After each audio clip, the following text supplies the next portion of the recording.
Alegre la alcaldesa María Isabel Climaco Salazar después queda successful la celebración del Zamboanga Hermosa Festival este año.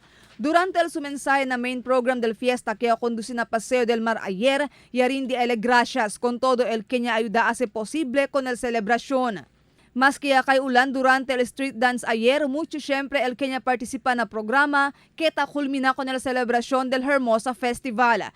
Según con la alcaldesa, tadale lang este mira que unido el mga vivientes del ciudad y tapela ele con el mga zamboangueños para continuar esta unido.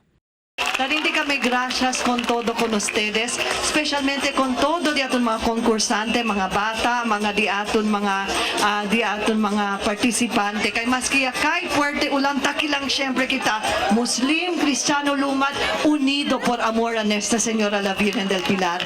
Ansina de valiente el mga ciudadanos de Zamboanga, maski puerte el ulan, maski tiene kita guerra, maski atake, unido lang syempre kita. Toka kita mano.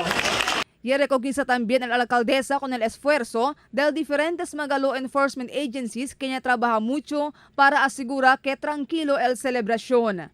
Ito kakita mano para di aton pulis y militar, Colonel Magnaye, Colonel Uy, Task Force Zamboanga, el PNP, and of course, di aton mga radio groups, Kentucky, Kada, Bobby, El Cabalika, Triang, itodo kanila to kakita mano para kanila. Sila tayo da para encabeza con el paz y seguridad, y también di aton mga voluntaryo, di kanda Commander Bello, kita ase maneral para di aton seguridad. Marifita Mayo, Dateline Zamboanga.